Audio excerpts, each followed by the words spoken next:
What are the fundamental steps of a research project, and where do you fit in? Hi, I'm Shivani Mehta, your resident research expert at MedSchoolCoach and author of the book Demystifying Research for Pre-Medical Students. I'm going to teach you how to get all your steps in today.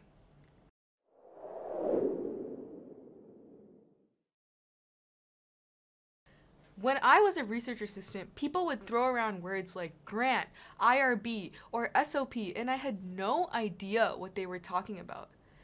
I realized that the quicker I learned, the more helpful I could be to my team. Almost every research project follows the same fundamental structure, and when you enter into a project, having a map of where you're going will be extremely useful. When you first start as a research assistant, you may be placed into just one phase of a project. But just like any other job, your responsibilities will grow, so it's good to know the other phases your team is working on. The best part is, it's not as complicated as it seems. In this video, I'm going to outline the different phases of a study. After I talk about each phase, I'll also highlight the ways that you can involve yourself. We will discuss proposals, IRB, data collection, data organization, and finally, dissemination.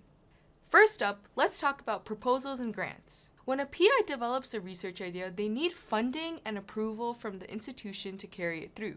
A grant proposal contains a document detailing the nature of the project and its purpose, a project timeline, and a budget. The document tells the funder, such as the National Institution of Health or the NIH, why the project is unique and who it will help. Even though the PI and other senior research staff are leading the writing, you can still contribute to this step of the project after you have some experience in the lab. So how do you get involved? A great way for undergrads to get involved in the proposal and grant stage is by helping with basic editing. After you've spent a few months in the lab, you can ask your PI if you could help edit the document for language and grammar. This should be natural to you, as at this point in your education, it should be something you're an expert at. Furthermore, it is always a good experience to sit in on the meetings where the project is being discussed at the ground zero level. By involving yourself in these similar actions, you will slowly start to learn the level of detail it takes to write a grant, and you may be tasked in the future to help out in a bigger way. Next, let's talk about IRB, or the Institutional Review Board, a formal process to register research studies to a board of experts. Usually, IRBs are related to research involving humans or human cells, but if a student is working with model organisms like animals, they may not require an IRB. The board will assess to see whether the study is ethical and oversee the study over time to make sure it continues to be safe for the human subjects involved. A submission to the IRB will include items such as detailed project proposal, a step-by-step of how you plan to conduct the project ethically, and how you plan to protect the patient's rights. With the IRB, you also need to attach any consent forms or questionnaires that you plan on asking the patients. Each institution has a campus-wide standardized method of submitting IRBs. All the experienced members of your research team should be familiar with this process and can guide you. When you get involved with an existing project, an IRB should have already been processed, and the team will add your name onto the IRB so that you have official permission from the board to work on it. Be sure to read the IRB document. This will give you an overview of the project and what your tasks will be. Alternatively, if there is a new study in the works, your PI will allocate the IRB writing to grad students and postdocs. Since the IRB has a standard template, it's often easier to understand. You can offer help to your team members to edit the final document for language and grammar and ask them to show you the ropes. This would be a great experience to see how the IRB document is written and understand the full scope of the project that you might be involved with in the future. Next, let's talk about data collection. Now that all the planning is out of the way, the data collection will start. This is the most important and most time-consuming part of the project. It is the part where you collect the information to eventually answer your research question. Data collection can happen in many different ways depending on the nature of the research. For example, a project that is looking at a certain biomarker in the blood might involve drawing blood samples from participants and testing it in the lab. Another project looking at different perceptions of diabetes treatment might involve interviewing patients using a survey. When I was an undergrad, I was involved in a community HIV study. We interviewed community members to understand their social background and how often they got tested for HIV. Through this, I got to interact with people and really enjoyed it. On the other hand, my friend was super interested in bench lab work, so she spent her time in the lab looking for how certain mediums make stem cells grow, and she felt really fulfilled by this. Now, this is a natural first job for a beginner research assistant. When you have your interview with your PI, you can ask them immediately if you can get involved with data collection. As we said before, research labs love undergraduates because they can help with interactive tasks like data collection. You could be directly collecting data or helping to organize the data once it's collected. For example, if interviews are conducted on paper files, you could input them into the electronic database.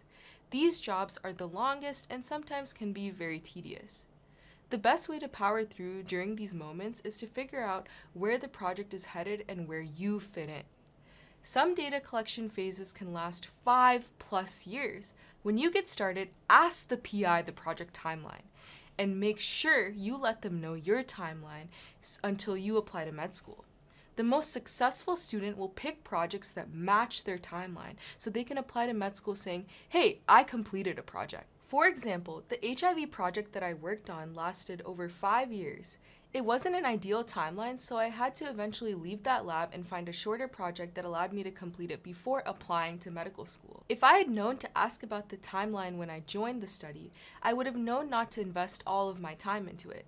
That being said, every research experience is important, but it's ideal to complete a project. After you finish data collection, the PI will want to analyze the data. Data analysis involves taking a bird's eye view of all of the collected data to see how it ultimately answers the research question. Data can be analyzed qualitatively or quantitatively. Quantitative data analysis will look at numbers and scores to find trends.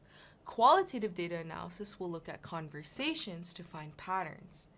These two processes both require a lot of data prepping and organization before they are put through hypothesis testing. Sometimes PIs will ask students to take the data and create summary tables or graphs. These tables will vary depending on the research project. For example, a table may show how many participants there are, what is their sex, their age breakdown, their racial and ethnicity breakdown, and much more. Alternatively, in a lab project, the data may not be about human beings, so it can vary. But ultimately, most data can be placed into tables and graphs to show trends. You can also ask your research mentor if you can be involved in formatting the data and learning how it's made. We want you to be involved in this phase during your beginning years because you will be thankful later on that you've learned how to do it. The final step, and the one that a lot of ambitious students are looking to complete, is data dissemination. Dissemination is the act of spreading information. In research, this means forming conclusions from all of your projects and presenting it to the world as posters, presentations, publications, and many other things. We want to touch on this topic in extreme detail to help you achieve this. Although every research project is different and not all research projects involve humans, this basic foundation that we just discussed will give you the map you need to navigate where you want to get involved in a lab. We hope that you're able to use these tips to build your skills. Thank you for watching this video, and we'll see you in the next one.